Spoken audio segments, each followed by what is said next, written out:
አንድ በሽተኛ ነህ ተብሎ እየተነገረው በሽተኛ መባሉ ደግሞ ደስ የሚያሰኘው ከሆነ እንደዛ ደስ ተሰኝቶ መድኃኒትም የማይፈልግ ከሆነ ራሱን በራሱ ለማጥፋት መንገድ ላይ ሄደ ሰው ነው እንደማለት ነው።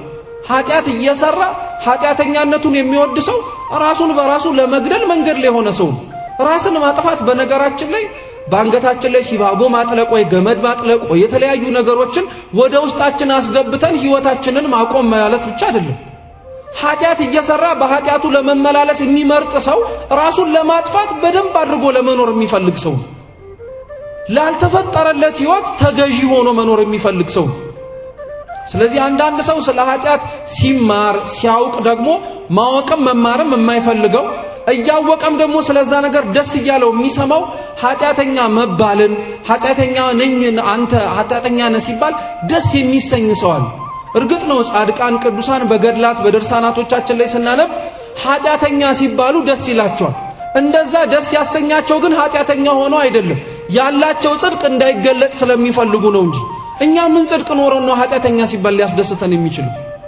ሰው እንዲያውም በሽተኛ ነህ ኃጢአተኛ ነህ ሲባል ታዲያ እንድድን ምን ላድርግ ብሎ ይጠይቃል እንጂ።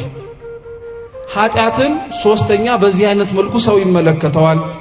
አራተኛ ደግሞ ምን አይነት አመለካከት አለው ሰው ስለ ኃጢአት ሲማር ማለት ነው?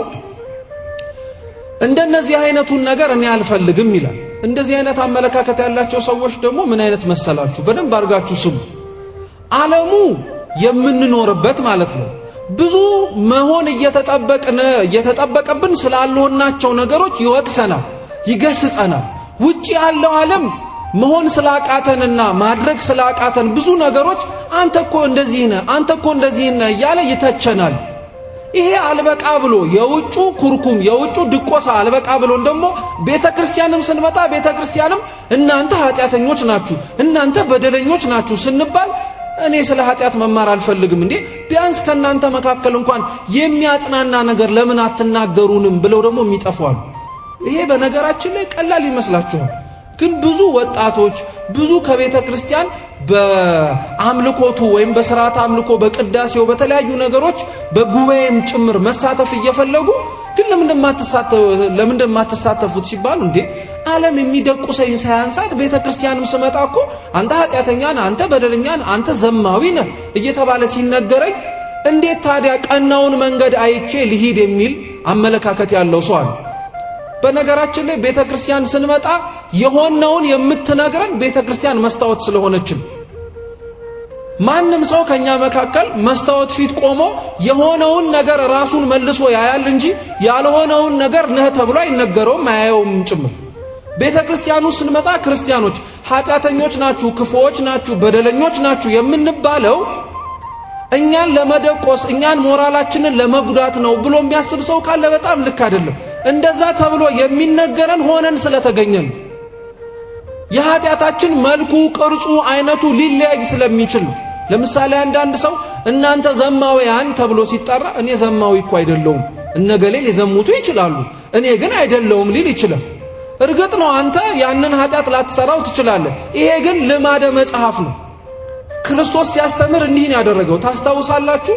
ጌታችን የማቴዎስ ወንጌል ምዕራፍ 26 ላይ በምሴተ ሐሙስ በመጨረሻይቱ ራት ላይ ከደቀ መዛሙርቱ ጋር አብረው ተሰብስበው በነበሩበት ሰዓት ላይ እንዲህ አለ፣ እውነት እውነት እላችኋለሁ ከናንተ መካከል አንዱ አሳልፎ ይሰጠኛል አለ። እስኪ እውነት እውነት በሉ እንጂ እላችኋለሁ ከናንተ መካከል አንዱ አሳልፎ ይሰጠኛል። ክርስቲያኖች ማን ነው ክርስቶስን አሳልፎ ይሰጥ? ለምንድን ነው ታዲያ ክርስቶስ ከናንተ መካከል ይሁዳ አሳልፎ ይሰጠኛል ብሎ ያልተናገሩ? አይገርማችሁ? ይሁዳን እንደሚሸጠው እያወቀው በስሙ ጠርቶ እሱ ይሸጠኛል አላለም። ይሁዳን ወደ ንስሐ ለመጥራት ብሎ በደለኛ ያልሆኑትን ሌሎች ወንድሞቹን አብረው አስደነገጣቸው እንጂ። ቤተ ክርስቲያንም የክርስቶስ ቤት አይደለች እንዲህ አርጋ ነው የምትሰብከው። ጻድቃን ሳይኖሩ ቀርተው በመልካም ስራቸው የሚመሰገኑ ሰዎች ሳይኖሩ ቀርተው እኮ አይደለም። ግን ኃጢአተኛ ናችሁ በደለኛ ናችሁ የሚለውን ድምጽ ሲሰማ ያልሆነው ሰው ራሱ ምን የጎደለኝ ነገር አለ ከእግዚአብሔር ፊት ሆኜ ምን ያልሰራው ጽድቅ አለ ብሎ ራሱን ማየት መመልከት እንዲችል ለማድረግ ነው።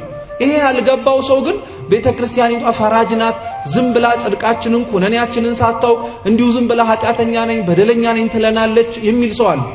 የሚገርማችሁ አባቶቻችን ግን እንዲህ ብለው ሲናገሩም ሆነ ሲያስተምሩ ያ ባይሆኑም እንኳን የሌላው ኃጢአት እንደራሳቸው ኃጢአት መስሎ እየተሰማቸው ስለሌላው ምህረት ሲለምኑ ያንድን ኃጢአት እንደሰሩት አድርገው ነው የሚናገሩት። ቅዱስ ባስልዮስ ዘቂሳርያ የደረሰው የውዳሴ አምላክ ጸሎቱ ላይ እንዲህ አይደል የሚለው እኔ ትዕቢተኛ ነኝ፣ እኔ ዘማዊ ነኝ፣ እኔ ጥፋት ያጠፋው ነኝ ይላል። ባስልዮስ ዘቂሳርያ እኮ እጅግ የተቀደሰ የንጽህና ሕይወት የነበረው ሰው ነው። ዙሪያው ላይ የነበሩትን ሰዎች ኃጢአት ሲመለከት ግን ለነሱ የሚለምነው ልመና ራሱ እንዳረገው አድርጎ ይናገራል። ሁለተኛውስ በደንብ አርጋችሁ ስሙ። አንዳንድ ኃጢአቶች እኛ በመናስባቸው መንገዶች ብቻ ያልፈጸምናቸው ሊሆኑ ይችላሉ። ለምሳሌ ቅድም እንዳልኳችሁ አንድ ሰው ስለ ዘማዊነት እየተማረ እኛም እኮ ዘሙተናል ቢባል ይሄ ሁሉ ህዝብ ያለው ከሆነች ሴት ወይ ከሆነ ወንድ ጋር ተኝቷል ማለት ነው እንዴ? አይደለም። ማመንዘርን መጽሐፍ ቅዱሳችን ከወንድና ከሴት ከመተኛት ጋር አሻግሮ ማመንዘርን ከእግዚአብሔር ውጪ ሌሎች አማልክትን ያመለኩትንም ህዝብ እናንተ አመንዝራችሁብኛል እያለ ይናገራል። እየሰማችሁ ነው? አመንዝራችሁብኛል እያለ ይናገራል። አሁንም እንደዛ ሲባል ከኛ መካከል ከመጀመሩ ከእግዚአብሔር ውጪ ሌላ አምላክ አምልከን ሊሆን ይችላል ልትሉ ትችላላችሁ። እግዚአብሔርን የሚያክል ጌታ አምላክ አይደለም ብለን አንናገር እንጂ ለሱ እንደምንገዛለት በሚመስል መልኩ የምንገዛላቸው ሌሎች ነገሮች አሉ። ሆዳችንን አንገዛለትም፣ ገንዘቡን አንገዛለትም። ከኛ የተሻለ ነው ብለን የምናስበው ሰው እግዚአብሔር አንበለው እንጂ ከሱ ያልተናነሰ ክብር ሰተነው አንገዛለትም። ታዲያኛም ዘሙተናል ማለት ነው። ስለዚህ በዚህም በሉት በዚያም በሉት ኃጢአትን ቤተክርስቲያን ለልጆቿ እንዲህ ነው ብላ ስትናገር ሁሉም ኃጢአተኛ ሆኖ አይደለም። ይሄንንም የምትናገረው ሌሎችን ለመውቀስ ለመናገር እኛንም ሞራላችንን ስብርብር አድርጋ አጸድቁም ለማለት አይደለም። ጽድቅ የተባለ ንጽህናና ጤነኝነት እንዲሰማው አንድ ሰው ስላመመው በሽታና ኃጢአተኝነት ማወቅ ግዴታው።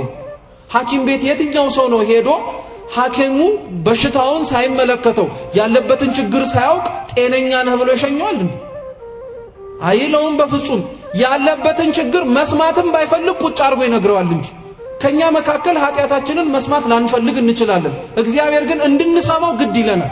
ምክንያቱም ያ ችግር ምን ያክል እኛን ከራሳችን ጋር እኛን ከሌላው ህዝብ ጋር እኛን ከእግዚአብሔር ጋር እንዳጣላን ዋጋ እንዳስከፈለን ማወቅ እንደሚፈልግ ማወቅ እንደሚያስፈልገንም እኛ ስለሚያውቅ ይሄንን ነው መጽሐፍ ቅዱሳችን ላይ በተለያየ ቦታ ስለ ኃጢአት ይነገራልና ስለ ኃጢአት የሚነገሩትን ነገሮች በሙሉ ስትመለከቷቸው አሁን ያነሳናቸውን ሐሳቦች ነው የሚደግፉት። ለምሳሌ ቅዱስ ጳውሎስ የሮሜ መልእክቱ ምዕራፍ 3 ቁጥር 10 ላይ እንዲላል ሁሉ በአንድነት በደሉ ይላል። ሁሉ በሉ በአንድነት በደሉ። ይሄንን ቃል የሚናገረው ቅዱስ ጳውሎስ የሮሜ መልእክቱ ላይ ከመዝሙር 13 አምጥቶት ነው። ሰነፍ በልቡ እግዚአብሔር የለም ይላል የሚለውን የመጽሐፍ ቅዱስ የልብ አምላክ የዳዊትን መዝሙር ላይ ቁጥር 2 እና 3 ላይ ይሄው ተመሳሳይ አለ። ሁሉ በአንድነት ረከሱ፣ እግዚአብሔርን የሚፈራ የሚያስተውልንም እንዳለ እግዚአብሔር ከሰማይ ሆኖ የሰው ልጆችን ተመለከተ። ይደግመዋል፣ ሁሉም በአንድነት ረከሱ፣ ከነሱም መልካምን የሚሰራት አንድስ እንኳን የለም ብሎ ይናገራል። ይሄንን ጥቅስ ነው ሌሎች ወንድም እህቶቻችን ግን አንስተው ሁሉም በአንድነት ረክሰዋልና ማንም በሐዲስ ኪዳን ጽድቅ ሊሰራ የሚችል የሰራም የለም ይላሉ።